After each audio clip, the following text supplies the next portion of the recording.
Muy buenas tardes a todos los seguidores de Quintero y Quintero Abogados y sus redes. El día de hoy tenemos un invitado muy especial en esto que hemos querido llamar Desmitificando el Derecho Laboral. Me acompaña para este conversatorio Andrés Pérez.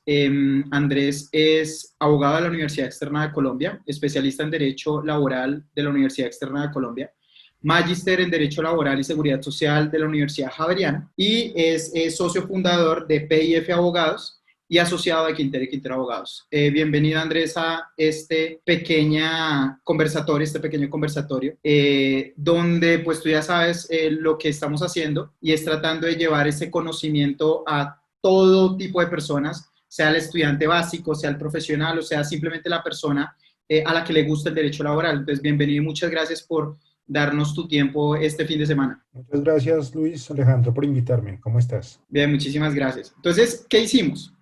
En este programa especial, varios abogados, varias personas que nos siguen en redes sociales, nos enviaron las afirmaciones que para ellos son las de mayor impacto en el derecho laboral, o porque se creen siendo mentiras, o porque son ciertas, pero la respuesta favorita de los abogados depende en cuanto no es tan blanco y negro el tema. Entonces, hemos seleccionado 10 de esas afirmaciones. La idea es que yo te voy a leer cada una de las afirmaciones, tú me dices si es cierto o no, y entramos a conversar sobre cada uno de esos temas. ¿Listo? Lo hicimos Listo. desde el más básico hasta el más complejo, y obviamente el más básico, que ya lo vas a ver, es como el mayor mito que existe en el derecho laboral y lo que la gente siempre cree al respecto. Entonces, Perfecto. la primera va. ¿Estamos listos? Listo. ¿Es cierto que varias prórrogas de un contrato a término fijo lo convierten en un contrato a término indefinido? No, no es cierto. Es un mito muy común, es verdad, pero no es cierto. Hay dos tipos de contrato a término fijo. Un contrato a término fijo inferior a un año y un contrato a término fijo de 1 a 3 años. Este mito se establece más en el contrato a término fijo inferior a un año. ¿Por qué? Porque el contrato a término fijo inferior a un año, una vez vencida la tercera prórroga, se convierte en un contrato a término fijo de un año. Pero el contrato nunca cambia su naturaleza, siempre va a seguir siendo fijo, solamente que se va a prorrogar después de esas tres prórrogas iniciales a un año, a un año, a un año, indefinidamente. Eh, entonces, esa es la respuesta. Yo creo que ese es el mito más grande que existe en el derecho laboral. O sea, tú hablas con una persona y te dice, no, es que los contratos a término fijo se convierten en término indefinido, como si fuera una evolución del contrato. ¿Sí? Sí, es ¿Por verdad. qué crees de dónde sale ese mito o a qué se le imputa? ¿A ese tema sobre las prórrogas de contratos a término fijo inferiores a un año? Claro, la realidad es que, Luis Alejandro, el contrato a término fijo a un año es difícil de terminar, porque la indemnización de un contrato a término fijo es lo que falte por terminar el periodo. Entonces, cuando tú tienes un periodo de un año, tienes un periodo muy largo y ese periodo muy largo casi que lo convierte en indefinido. Muchas veces sale más costoso en términos indemnizatorios, claro, terminar un contrato a término fijo a un año que terminar un contrato a término indefinido tal y como está planteado. Yo creo que sí es de ahí de donde sale ese mito, Luis Listo, Alejandro. entonces primero no es cierto. Los contratos a término fijo no se convierten a término indefinido.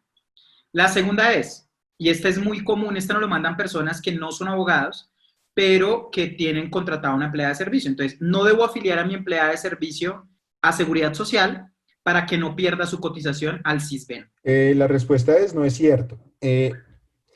Vamos por partes acá. Lo primero es que ese es un mito que traen mucho las propias empleadas del servicio doméstico a sus empleadores y le dicen es que no quiero que me afilie porque no quiero perder los beneficios en el régimen subsidiado, que es técnicamente como se llama el CISBEN. El CISBEN es solamente la encuesta para acceder al régimen. Entonces, lo primero que hay que decir es que en teoría, o en teoría no, cuando una persona entra a trabajar a una empresa o con una persona natural y pasa de régimen subsidiado al régimen contributivo, que es donde estamos aquellos que cotizamos, el cupo en el régimen subsidiado se guarda durante un año. Entonces, lo primero que hay que, digamos, contraargumentarle a esa persona que tiene ese mito es tranquilo o tranquila porque su cupo está guardado durante un año. Ahora bien, para aquellas trabajadores por días, es mucho más fácil. ¿Por qué es más fácil? Porque hay una modalidad de contrato de trabajo especial, que es el contrato por días, que está en el decreto 2616 del 2013, que efectivamente regula ese tipo de relaciones que generalmente nosotros tenemos con nuestra trabajadora del servicio doméstico, que va 2 veces a la semana o 3 veces a la semana, hace aseo y cumple con sus funciones, y de pronto las otras 2 o 3 veces por semana, diciendo que trabaja de lunes a sábado, trabaja con otra persona u otras personas.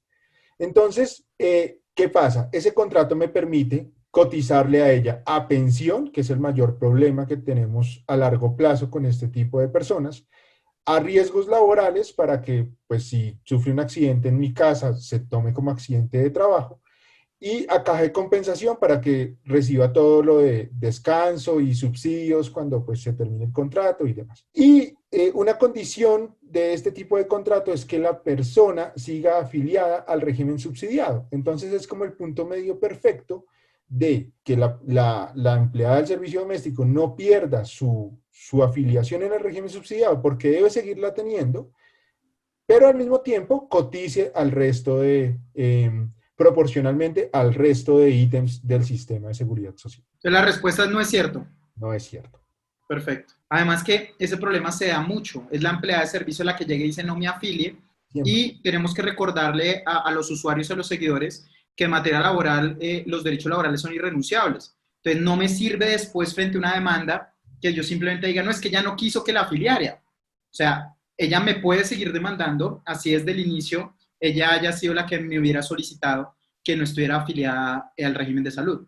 Sí, mira, yo he visto muchos casos, y son muchos casos de empleados del servicio doméstico que eran casi que parte de la familia, que les regalaban pues incluso cosas y demás, y cuando ya se terminó una relación después de 20 o 30 años, porque los niños crecieron, porque ya no se necesita, por cualquier otra cosa, entonces vienen las demandas.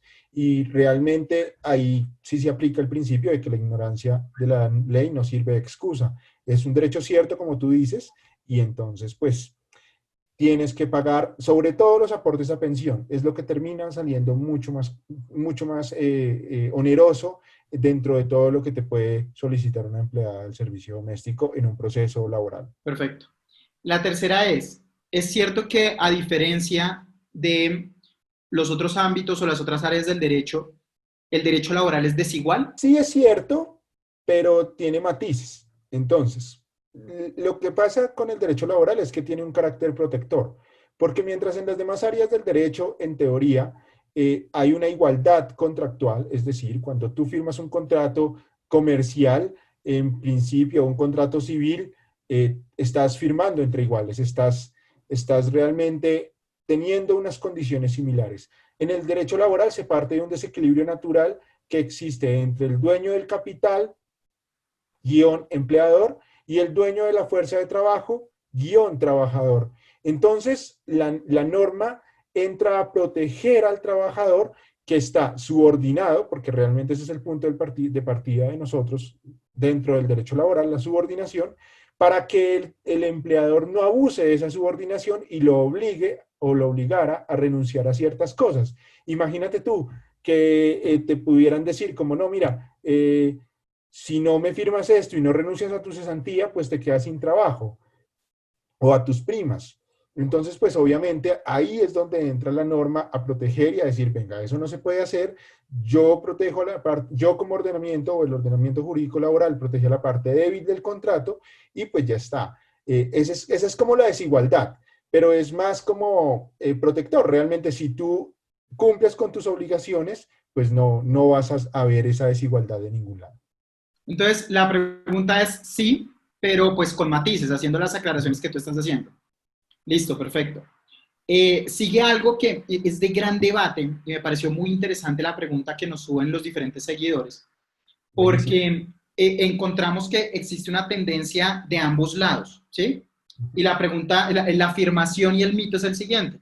Es imposible despedir a un trabajador en Colombia. No, eso no es cierto. Eso no es cierto. Lo que pasa es que, obviamente, cuando tú contratas a alguien, lo estás contratando con una estabilidad. Siempre que tú firmas un contrato de trabajo, lo firmas para que el contrato perdure en el tiempo.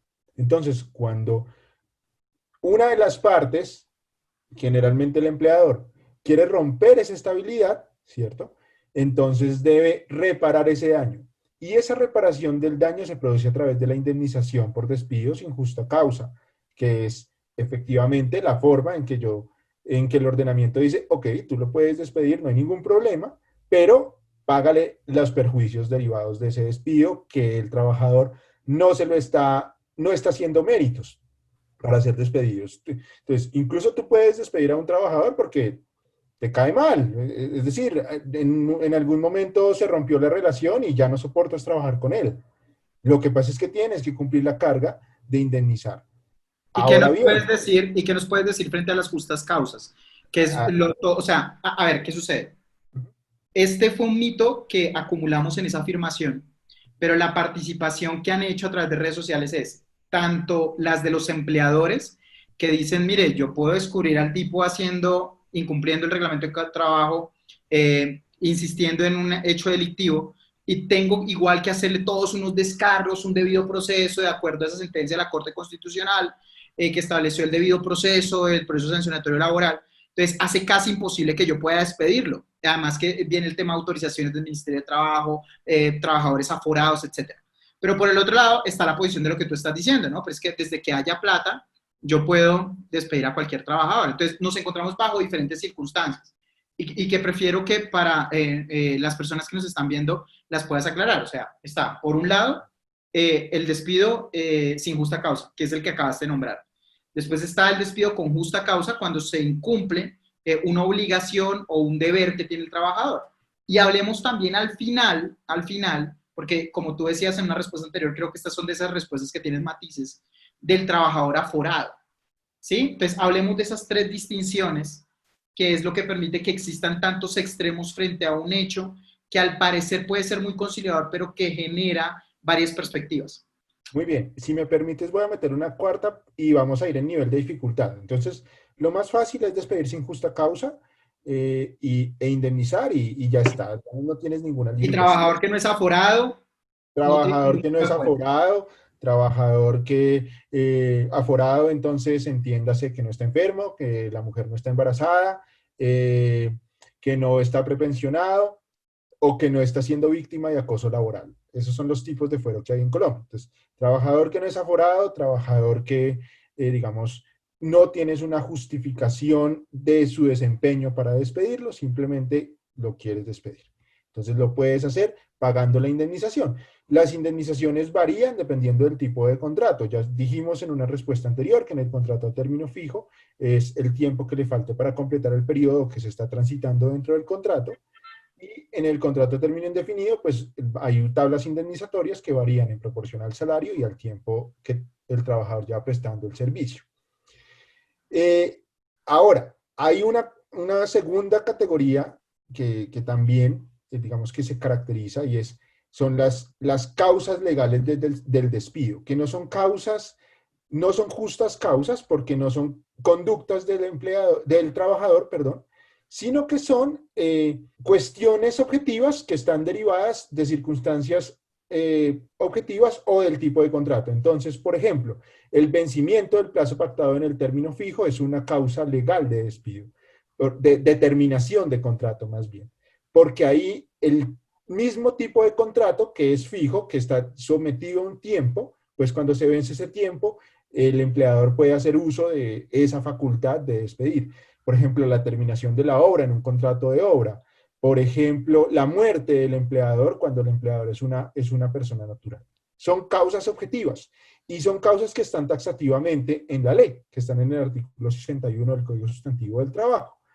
Y que digamos que no se entra a hacer una valoración de la conducta del trabajador, sino que son causas propios de mutuo acuerdo, propios del desenvolvimiento normal de cualquier relación. Esa es como la segunda categoría. Y la tercera categoría ya exige un nivel de dificultad que es la estructuración de una justa causa. Entonces, acá lo importante es lo siguiente. Sí, obviamente es un proceso que tiene fases y que tiene dificultades y que muchas veces los empleadores son renuentes a, no, pero qué pereza tener que investigar que la falta se esté cometiendo, que yo tengo que además probarle que no sé qué, y es el colmo porque es que él me ha robado, y es el colmo porque es que él ha hecho, y es el colmo. Y yo lo entiendo como abogado, lo entiendo. Pero también les digo a las personas que son de esa corriente que es preferible hacer la debida diligencia en su momento y no tal vez saltarse un paso y que después tengamos problemas judiciales. Porque finalmente acá tú estás haciendo todo este recorrido de estructurar una falta, revisar los hechos, llamar a descargos al trabajador para que ejerza su derecho a la defensa, valorar, hacer una valoración probatoria incluso de las pruebas que también el trabajador imponga, para que tú estés completamente seguro de que el trabajador efectivamente sí cometió la conducta, ¿sí? Que puede estar en la ley, en el reglamento o en el contrato de trabajo, como conductas, y o también que por esa comisión de conducta pues no se debe indemnizar a ese trabajador. Esas son las dos cosas importantes. Y fíjate que uniéndolo esto con una respuesta anterior que estábamos teniendo, si estamos hablando de un trabajador que se gana 5 millones de pesos, ¿sí? Está en la mitad de su contrato de término fijo un año, le quedan 6 meses, ¿sí? Pues entonces la indemnización es de 30 millones de pesos. Por más grande que sea la empresa, por más, por más digamos, tamaño en cuanto a sus ingresos y a su actividad comercial, pues 30 millones de pesos, yo con 30 millones de pesos pago, pues, el periodo. Entonces, obviamente, la idea también acá es racionalizar el gasto. O sea, eso es lo que hay que explicarle a esos gerentes o a esas personas que dicen, venga, pero es que es muy cansón tener que hacer todo este proceso. Finalmente, usted está racionalizando el gasto. Usted está estando seguro de que efectivamente, si a usted lo llegan a demandar, usted cumplió con todo lo que dice la sentencia C-593 del 2014, que es la de la Corte que tú hacías referencia, ¿cierto? Y entonces tú sabes que el juez te va a decir, sí, señor, usted tiene toda la razón, no hay ningún problema, y lo que te vas a gastar, pues son los honorarios de nosotros, los abogados, pero el resto, no mucho más, porque efectivamente las cosas se hicieron bien, ¿sí? Eh, Ahora, si no haces las cosas bien, pues estamos en el otro escenario. No solamente es la indemnización de despido, sino que además son los honorarios de los abogados, es el estrés de estar en un proceso judicial, son muchas cosas. Entonces, obviamente, es preferible tener un buen funcionamiento interno de este tipo o para verificar este tipo de conductas y ahorrarse todas esas cosas que finalmente le quitan tiempo a un gerente. Un gerente no tiene que estar gerenciando su empresa, no yendo a interrogatorios de parte o asistiendo a interrogatorios de parte virtuales en esta nueva realidad de pandemia para defender una cosa que hizo bien o que finalmente el trabajador quiere reclamar y que finalmente por un error o algo así reclama, habiendo sí cometido de pronto una falta, habiendo saludado a la cámara mientras robaba, hola, miren, sí, aquí estoy, y aún así que tengamos que pagar la indemnización porque no se cumplieron los debidos procesos o no se cumplió con el debido proceso que Además está. que antes de que vuelvas al cuarto escenario, que es aforados, lo que estamos observando nosotros en la realidad es que a pesar de que tenemos un proceso reglado por la Corte Constitucional, que como tú dices pueden estar o no de acuerdo porque va mucho más allá de lo que dice el Código Sustantivo del Trabajo, detectamos muchos errores, entonces malas citaciones, el mismo día en que la audiencia los citan a que vayan y no le dan tiempo para defenderse, no le dicen sus derechos, no le garantizan la doble instancia, no le adjuntan las pruebas que hacen parte de esas faltas que él ha cometido, no le dicen qué faltas está cometiendo, cuando son del sindicato no los dejan el acompañamiento del sindicato. Entonces se ha visto como un proceso express porque a pesar de que la norma es clara, lo que vemos es una ruptura entre la realidad con lo que me está diciendo el ordenamiento jurídico. Y esto lo estamos evidenciando tú y yo que trabajamos en este tema en empresas grandes, o sea, empresas grandes que uno dice, pero ¿cómo hijo de madres cometen este tipo de errores? Y llaman al trabajador el mismo día, mira, acá está su fallo, fírmelo, este es su despido, sin ese debido proceso. Ahora vamos entonces al tema de aforados, que sería el cuarto escenario que vemos. Sí, mira, entonces, bueno, como ya lo dijimos anteriormente, entonces hay fuero de maternidad, fuero de acoso o por acoso laboral, fuero de prepensionado y fuero de salud. Esos trabajadores, Te faltó el sindical y sindical, el sí, fuero el de las negociaciones cuando se va a firmar el convenio de paro. sindical, sindical, sí, es que uno, perdóname, no se mete en el tema constitucional y se No, y pierde. además de eso, como cada vez jurisprudencialmente se han reconocido y reconocido y reconocido más fueros. Es verdad. Pero digamos que esos fueros legales funcionan distinto a los fueros constitucionales. Entonces, fuero constitucional tenemos salud, embarazo y prepensión. Salud, embarazo y prepensión son los fueros que ha creado la Corte Constitucional para proteger a ciertas poblaciones que a su juicio merecen especial protección. ¿Sí? Uno puede estar o no de acuerdo con lo que hace la Corte, pero lo cierto es que en ese tipo de fueros se protege básicamente a ese grupo poblacional de la discriminación y de la imposibilidad de conseguir un trabajo después de una terminación. Entonces es por eso que, en teoría, cuando tú despides a un aforado en esas circunstancias, la carga de probar que tú no lo despediste por esa condición especial que tiene, entiéndase, salud, embarazo o prepensión, recae sobre ti como empleador. ¿Sí? Y eso es importante.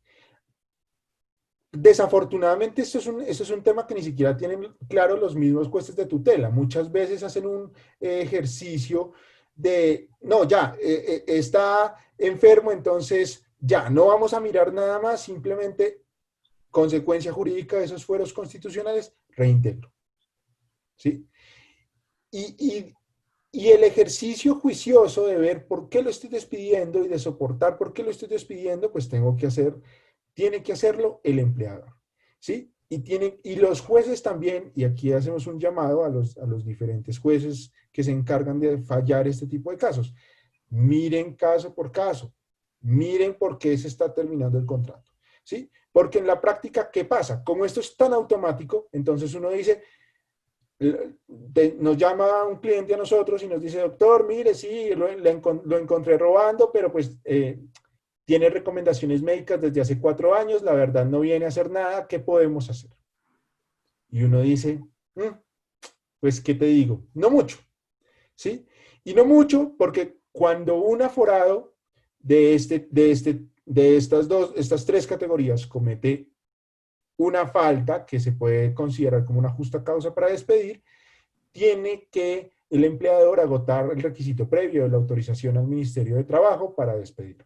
Entonces, no, pero ¿cómo así? Si es que yo lo vi en la silla de ruedas, tenía guardado la mercancía que se estaba robando. Sí, lo siento, tú tienes que ir al ministerio con todas las pruebas y el ministerio tiene que autorizarte el despido. Porque si no cumples con eso, pues entonces, ¿qué va a pasar? Reintegro.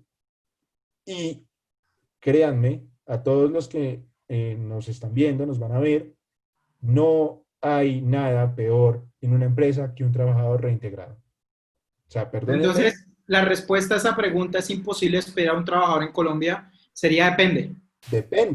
depende del escenario, ¿sí? Depende del Perfecto. escenario. Acá Y viene, obviamente lo que te digo es, imposible no hay, simplemente hay que hacer las cosas como se deben hacer. Y para eso estamos nosotros, para que los trámites se hagan en su debido rigor y en su debido momento, y el despido tenga completa validez. perfecto. Vamos con la siguiente que es muy interesante para lo que estamos viendo actualmente. Y es, el COVID-19 es una enfermedad laboral. Entonces, ¿por qué lo dicen? Es el trabajador que fue a trabajar en su trabajo se genera un acercamiento al virus y termina infectado. La pregunta es, ¿eso se puede tramitar ante enfermedad laboral, que sería ante la ARL, o se debe tramitar como una enfermedad común ante la EPS? Porque sabemos que las consecuencias son diferentes por el tema de indemnizaciones, el tema de trámites, reconocimiento de incapacidades, de acuerdo a esas dos variantes. Bueno, la respuesta a esa pregunta es depende. ¿Y por qué depende? Hay dos grupos que hay que revisar para responder esto. Lo primero, las normas recientemente expedidas por el gobierno nacional en el marco de esta emergencia económica y social derivada de esta pandemia han dicho que se toma automáticamente como enfermedad laboral al COVID-19 para los profesionales de la salud y para aquellos profesionales que ejercen su función en un sitio de alto riesgo de contagio, entiéndase clínica, hospital o similar, ¿sí? Entonces, para ellos es enfermedad laboral. Entonces, obviamente, si el médico se infecta, es una enfermedad laboral. Si el celador del hospital se infecta, también es una enfermedad laboral, ¿sí? Y ahí la ley viene a suplir como ese tipo de situación y lo entiende como una enfermedad laboral por el tipo de función o el lugar en donde desempeña esa función ese trabajador. Con los demás se presume común. ¿Eso qué quiere decir? Que con los demás es común, salvo que el trabajador logre probar que efectivamente fue laboral. Entonces, si el contagio se produce en una fábrica, por ejemplo, en una fábrica de zapatos, por ejemplo, en principio es común, salvo que el trabajador diga, venga, pero es que, mire, aquí ya hubo un negativo, un positivo, no sabíamos, y él siguió viniendo y no sé qué, y miren, todos mis compañeros están. Entonces, ahí sí entramos a hacer ese juicio de valor para decir, ok, es laboral. Entonces, en esos dos grupos la respuesta es distinta. Cuando Depende. tú no puedes determinar, perdóname, cuando tú no puedes Volvemos a determinar depende. dónde te contagiaste, es común. Perfecto. La siguiente pregunta es muy importante. Yo entiendo que es más procedimental, pero le interesa también mucho a la gente cuando la despiden sin justa causa saber hasta dónde pueden llegar sus pretensiones. Y es, ¿cualquier terminación sin justa causa puede significar el solicitar un reintegro? No. La respuesta a eso sí es tajante, es un no. Reintegro solamente se solicita en los casos de los fueros constitucionales que ya mencionamos en la respuesta anterior. Fuero de salud, fuero de maternidad y fuero de prepensionado. Eso es donde está el reintegro como consecuencia. En los demás casos, fuero sindical, fuero de acoso laboral, si se me queda uno, me ayudas, por favor, creo que es Circunstancial. el circunstancial. No hay lugar al reintegro. Lo que hay lugar, perdón, en el sindical sí. En el circunstancial es difícil. Y en el de acoso laboral, digamos que no. En el de acoso laboral tú pides la Pero indemnización. podríamos es manejarlo desde el punto de vista que siempre, casi siempre que haya fuero puede haber reintegro, pero siempre que no haya fuero no puede haber reintegro. Es correcto. Cuando hay fuero, la regla general puede llegar a ser el reintegro, sí, salvo algunos casos. Eh, y cuando no hay fuero, la regla general es indemnización. Perfecto. Listo. La siguiente pregunta es mucho más avanzada, ya es para abogados, pero yo quiero que expliquemos bien primero el concepto para después explicar en lo que se traduce. Con Y mucho es, gusto. hay un grave choque de trenes en el derecho laboral. Entonces, expliquemos primero qué es choque de trenes y después cuál es tu perspectiva frente a si existe o no ese conflicto de competencia entre las altas cortes para solucionar temas que son controversiales en el derecho laboral. Bueno, el choque de trenes podemos definirlo en términos muy sencillos como las diferencias de criterio en un tema específico que se producen en las altas cortes. En el caso del derecho laboral, entre la Corte Constitucional y la Corte Suprema de Justicia. Perfecto. ¿Y en Cuando materia laboral es evidente ese choque de trenes? antes era más evidente. Ahora hemos estado en un periodo en donde la Corte Suprema de Justicia ha venido adoptando en su mayoría muchas posturas de las que antes renegaba y que eran propias de la Corte Constitucional. ¿Sí? Ejemplos de esto te puedo dar, por ejemplo, en la duración del fuero de maternidad, antes en la Corte Suprema de Justicia era uno, en la Corte Constitucional era otro, y en ese caso lo que pasó fue muy interesante porque fue la Corte Constitucional la que adoptó el término de la Corte Suprema de Justicia, que es la licencia, es el término de la licencia. Pero digamos que la protección como tal la consecuencia de vulnerar el fuero de maternidad sí la adoptó la Corte Suprema de Justicia de la Corte Constitucional. Y así han venido amalgamándose varios conceptos que han hecho que ese choque de trenes no sea tan evidente.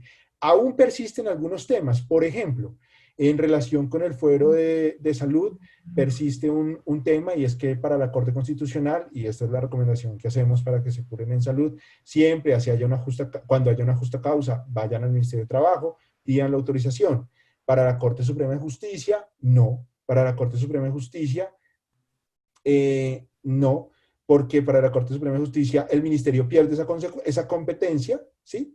Lo que pasa es que generalmente, como este tipo de casos se resuelven vía tutela y los jueces de tutela acogen la jurisprudencia de la Corte Constitucional, pues entonces ahí está como la Corte Suprema de Justicia como diciendo, no, pero yo pienso esto como un poco rebelde, pero en la realidad se aplica el criterio de la Corte Constitucional, que es que siempre que hay una justa causa de despido, en fuero de salud o en fuero de maternidad, se tiene que ir a autorizar al Ministerio de Trabajo. Pero ahí es un ejemplo del choque que Pero todavía... ¿consideras que a diferencia de otras áreas del derecho, es más evidente en el derecho laboral? Sí, es más evidente porque la Corte Constitucional suele mirar el tema desde un punto de vista de dignidad y finalidad de constitucionalización, de la Constitución sobre las normas laborales. Aquí hay un fenómeno muy particular y es que el código es muy viejo, es del 50 y la Constitución es del 91 y en donde más se ha visto como la constitucionalización de un derecho, en mi criterio, es en el derecho laboral, porque pues es un derecho que nos aplica a casi todos, estemos en la posición que estemos, como empleadores, como trabajadores, como contratistas, nos aplica. Entonces, obviamente, aquí se ha visto un poco más ese tema. Sí, yo creo que Podríamos afirmar que de pronto en ese choque de trenes que es tan reiterativo, la característica es que la Corte Constitucional es más garantista, mientras que la Corte Suprema de Justicia es más legalista. sí, totalmente. Así es. Listo. La siguiente también es muy importante por el tema del COVID. Dale. Y además que en materia, yo siempre he defendido que el derecho y en especial el derecho laboral es como tener un superpoder. Porque en Colombia una cosa es lo que digan las normas, la jurisprudencia, pero la gente aprovechándose de la ignorancia, del conocimiento básico de un trabajador, muchas veces abusa de ese derecho y le dice cosas que son totalmente diferentes a la norma. Entonces, podemos tener la jurisprudencia, podemos tener la norma, podemos tener los contratos, pero en la realidad se sigue abusando mucho, redireccionando, cambiando mucho el sentido de la norma y hasta inventándose normas que son inexistentes. Entonces, para mí, este es el caso que te voy a mencionar ahorita, que es muy importante por el COVID. Mucha gente nos hizo la pregunta, nuevamente lo que hicimos fue resumirla en una frase, una afirmación, y es, ¿el teletrabajo es solo mandar a alguien a la casa, a la casa que trabaje desde allá? No, no es solo mandar a la casa a alguien a que trabaje desde allá. Hay que diferenciar entre el teletrabajo y el trabajo en casa, ¿sí? El teletrabajo está regulado como figura desde el 2012, aquí en Colombia, y exige básicamente que ese puesto de trabajo esté acondicionado por el empleador, que la ARL vaya, lo visite, verifique que todo esté correcto, que no vayan a sufrir algún tipo de enfermedad o a que no haya ningún tipo de riesgo asociado a la labor que no esté cubierto, ¿cierto? También exige, digamos, que dentro del contrato de teletrabajo se haga un acuerdo, un pacto sobre con qué va a ayudarme o qué me va a dar el empleador, entre comillas, para ejercer mi función. Entonces, equipos, incluso hay empresas que pagan un Wi-Fi aparte del Wi-Fi doméstico, del teletrabajador y demás, y todo eso se hace en el contrato de teletrabajo. Y hay un proceso para, digamos, hacer que una empresa entre al teletrabajo. El trabajo en casa, que es lo que estamos aplicando en este momento en el COVID, pues empezó como una figura que no tenía formalidades o no tenía esas formalidades que acabo de explicar muy a grandes rasgos. Además que hubo confusión, ¿no? En que si el Total, trabajo en casa era teletrabajo o no, de total. acuerdo a las tres categorizaciones que trae el decreto. Total, hubo mucha confusión y esa confusión nació desafortunadamente de los mismos medios de comunicación y muchas veces del lenguaje que usó el mismo ministro de Trabajo.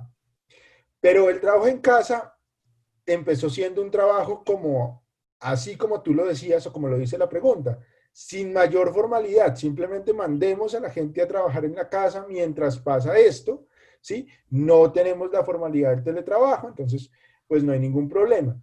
¿Qué pasó? Pasó lo que tú estabas diciendo como antecedente a la pregunta, y es que hubo una gran cantidad de abusos por muchos empleadores que hicieron que el ministerio entrara a regular algunos aspectos del trabajo en casa, como por ejemplo el tema de jornadas, el tema de compartir con la familia, el tema de que ya existe la obligación de las empresas de incluir el trabajo en casa dentro de sus sistemas de gestión, que recordemos que es donde la empresa incluye los riesgos propios de las funciones de los trabajadores, ¿sí? Entonces esa regulación que quedó en una circular que expidió el Ministerio de Trabajo, pues es una regulación que todavía está muy en pañales, pero que busca frenar ese abuso sobre el cual estábamos viendo el trabajo en casa, porque estábamos viendo que el trabajador en casa trabajaba de domingo a domingo, que no tenían, que trabajaban incluso más que en su empresa, que no tenían regulación de jornada, entonces el ministerio pues trató de ponerle un poquito el coto al tema, pero digamos que aún falta. Sabemos que en el Congreso va a El presentarse. proyecto de ley. Bueno, y entonces podríamos afirmar que antes del COVID-19 no teníamos ninguna regulación del trabajo en casa.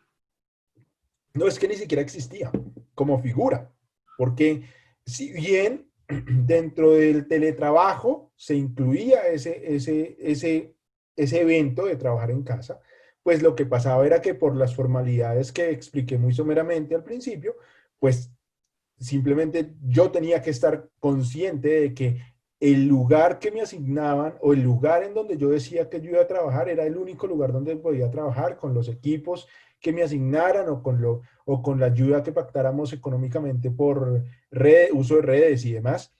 Y era un poco más como pensado. De hecho, para eso se necesita crear un comité. Es todo un proceso de estar en la oficina como trabajador normal, digamos ordinario, a pasar de ser teletrabajador. Hay un proceso interno, empezando por la empresa, creando un comité y mirando los riesgos propios del sitio, que era otra cosa. No, antes la figura ni siquiera del trabajo en Yo casa te era. quería hacer dos preguntas más con ánimo de conversatorio, que son un poquito complicadas.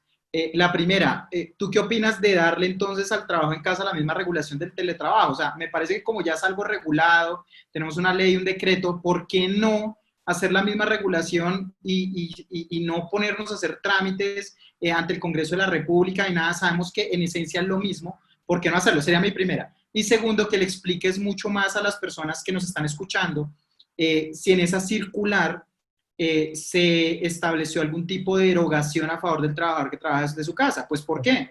Porque tenemos que ser honestos, o sea, ante el COVID-19 todos estamos asumiendo una carga, pero el trabajador ahorita es el que paga la luz, el que está asumiendo los costos de Internet, el que está dando sus espacios mobiliarios. Es decir, hay unos gastos adicionales que tiene un trabajador en Colombia ahora trabajando en casa. Te haría esas dos preguntas para terminar ya con este mito, que la respuesta sería no. Exacto. ¿Sí? Listo. No, Entonces te dejo. tienes toda la razón. En cuanto a la primera, yo sí creo que es lo más práctico realmente. Es incluir dentro de la figura del teletrabajo al trabajo en casa, o ni siquiera, sí, incluirlo. No creo que haya necesidad de presentar una ley. ¿Qué fue lo que pasó? ¿Por qué al principio se hizo esto como tan a la carrera? Pues porque todo el mundo tenía miedo o tiene miedo de dejar entrar a gente extraña a sus casas. ¿Sí? Entonces, obviamente, la revisión que tienen que hacer en La la ARL. ARL, pues era una cosa que uno decía como, no, pero qué tal que el de la ARL venga, y a los mismos, pues obviamente funcionarios de la ARL le daba miedo. Pero digamos que eso, pues si superamos la pandemia, que seguramente lo vamos a hacer, pues sí, podría hacerse así, con la misma revisión y O con los buscar que mismos... esa visita sea por medios virtuales, como todos Total, estamos haciendo. totalmente, totalmente, totalmente, ¿sí? Perfecto. Y Entonces, la segunda, y la segunda, sí, efectivamente, lo que sucedió en la primera etapa del trabajo en casa es que los empleadores dijeron, ah, bueno, como usted no está yendo, entonces, pues, para aquellas no le personas que pago auxilio de ganaban menos de dos transporte. salarios mínimos. No, entonces no le pagamos auxilio de transporte. Ok, usted no está yendo. Y pues fue vista como una medida para darle No, fluidez a las empresas. identifiquemos que eso es una medida legal, ¿no? Que al Total. ser el auxilio de transporte, un ingreso con una destinación específica, Ujú. si yo no estoy yendo a la oficina, no existe la obligación en cabeza del empleador de hacer ese pago. Totalmente cierto. La norma habla de eso y habla y dice también, o dispone también, que para que tú seas acreedor del auxilio de transporte, además de vengar menos de dos salarios mínimos, tienes que vivir a más de 1 kilómetro de tu casa, de tu oficina, perdón. Entonces eso pasa, eso era legal. ¿Qué pasó? Pues que el gobierno, pues obviamente con un sentido más social y humano, y digamos para tratar de que esos gastos con los que estaba corriendo el empleador, el trabajador, perdóname, en su casa de servicios y de internet y todo este tema, pues se vieron un poquito recompensados, transformó la naturaleza del auxilio de transporte en el auxilio de conectividad, ¿cierto? Y ahora, para este tipo, para quienes es obligatorio recibir el auxilio de transporte, pues lo reciben como auxilio de conectividad.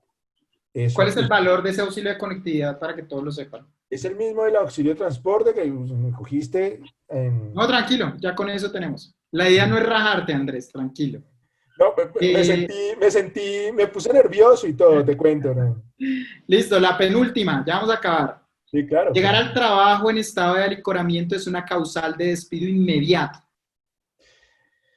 ¿Cierto o No, falso? falso. Vergonzosamente falso, en mi opinión. Imagínate que es muy curioso, yo ya sé qué respuesta vas a dar, pero Bueno, es muy curioso porque tenemos empresas que asesoramos en México y uno de los abogados de México me manda un artículo que había salido en México y decía, este es el país en el cual no te pueden despedir si llegas borracho al trabajo. qué vergüenza, Y ese era Colombia y me dice, mira cómo son ustedes los colombianos. qué Entonces vergüenza. cuéntanos por qué eso no es cierto. Bueno, lo primero es que el código del 50 sí lo traía como, o lo trae, lo incluye como una causal de terminación con justa causa del contrato de trabajo. ¿Sí? Eh, eso, obviamente, tenía ya de por sí sus problemas, porque el empleador tiene la carga de probar el estado de embriaguez del trabajador. Y si bien en algunos casos puede ser un hecho notorio, ¿cierto? En otros casos, pues puede que no sea tan evidente o no sea tan claro que el trabajador está embriagado. Entonces, ya teníamos algún tipo de inconvenientes a la hora de aplicar esa causal.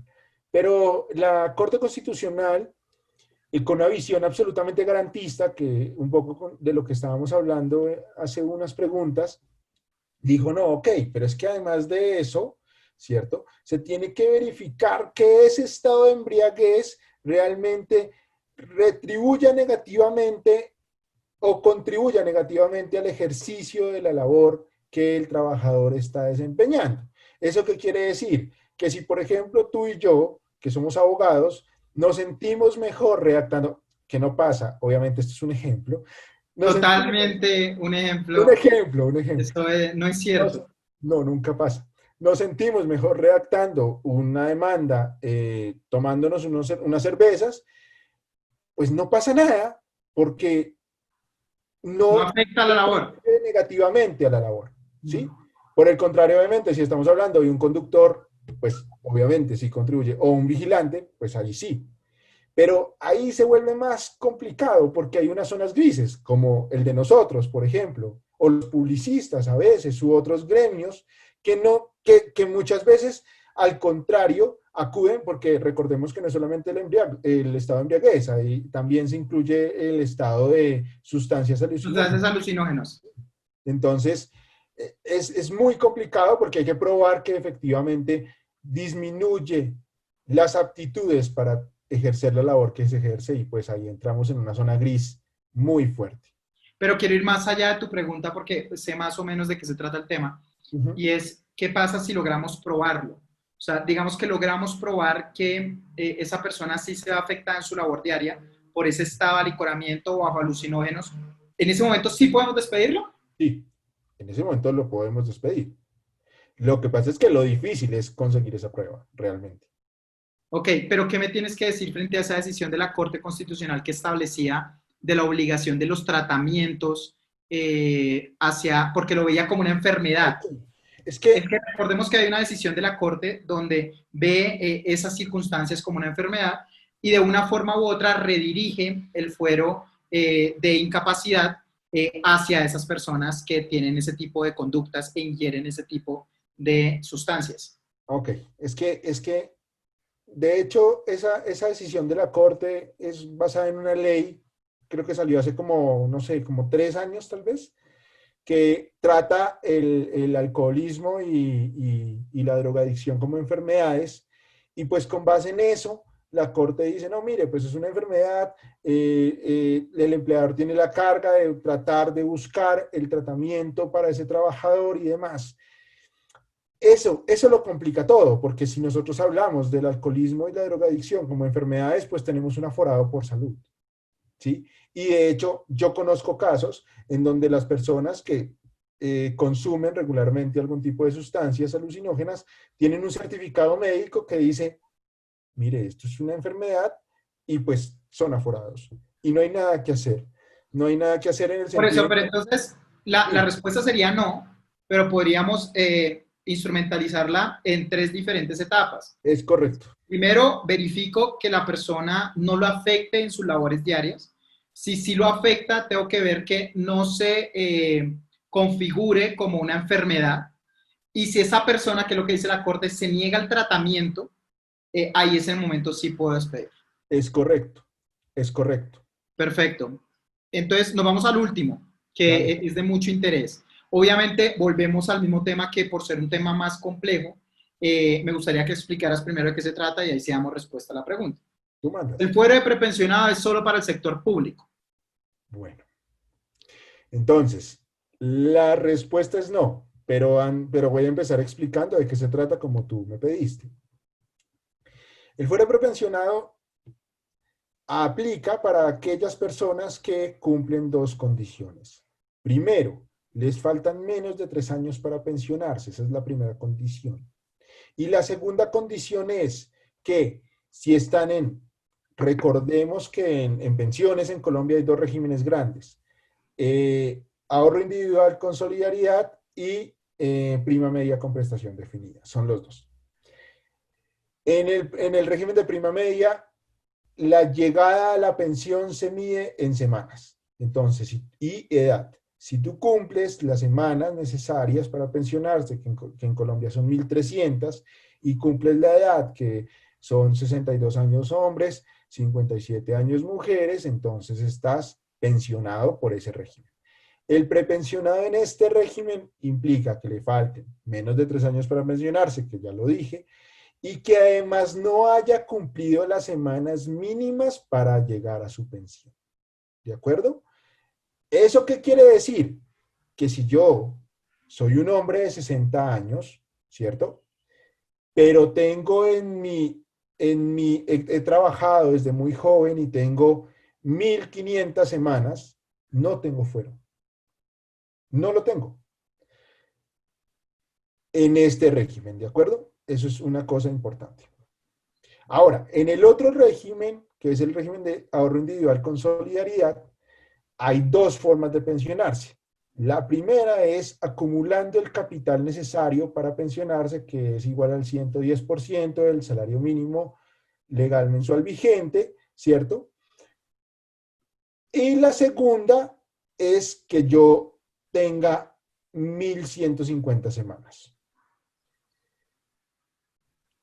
Cuando yo estoy en la primera forma, es decir, estoy acumulando capital y capital y capital, acá no se habla de semanas, sino de capital, y me faltan menos de 3 años para pensionarme.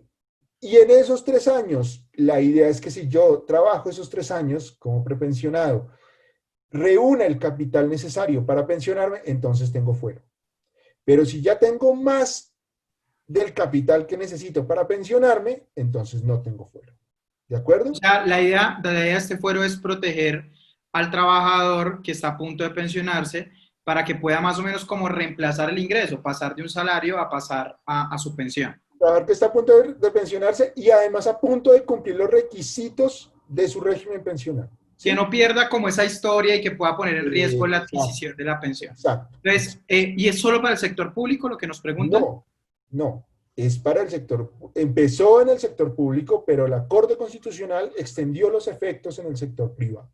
¿Sí? La última sentencia es de febrero de este año, antes de la pandemia, y en la última sentencia de febrero de este año no solamente reafirma que es para los dos sectores, sino que desarrolla el fuero de prepensionados para los que están afiliados al régimen de ahorro individual con solidaridad, que no estaba tan claro, digamos, cuáles eran como las condiciones. ¿Sí? ¿Y esta Pero, sentencia es un choque de trenes con la Corte Suprema o la Corte ya adaptó también el tema de sector privado para el la prepensionado? verdad es que en la Corte Suprema de Justicia ese tema no se ha tocado. Y no se ha tocado porque no le corresponde tocarlo, ¿me entiendes? O sea, la normalidad de procesos laborales pues no surgen por ese tipo de controversia. Lo que pasa ahí muchas veces, o lo que pasa generalmente es que ya la gente sabe que desde el 2014, que fue el primer precedente de este fuero, simplemente se interpone una acción de tutela y pues si yo demuestro esas dos causales objetivas, pues ya tengo mi fuero y la Corte Suprema de Justicia no lo toca y no lo conozco, no lo conozco. Perfecto. Andrés, pues te agradezco mucho por tu tiempo. No, Me parece gracias. que fue un conversatorio muy fructífero en diferentes temas que la verdad generan dudas alrededor del derecho laboral, que nos impacta tanto, tú como decías, todos somos o contratistas o trabajadores o empleadores. Y yo quería terminar con algo, Andrés, pues aparte de agradecerte, y es con lo que estamos viendo actualmente en la pandemia, con tanta afectación que hay de los negocios.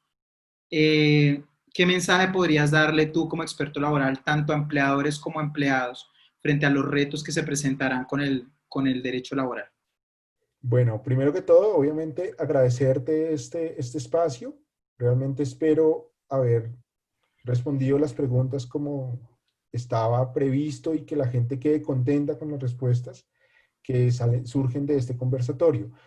Lo segundo es que el mensaje es, en este momento es en donde más se nota el carácter social del derecho laboral.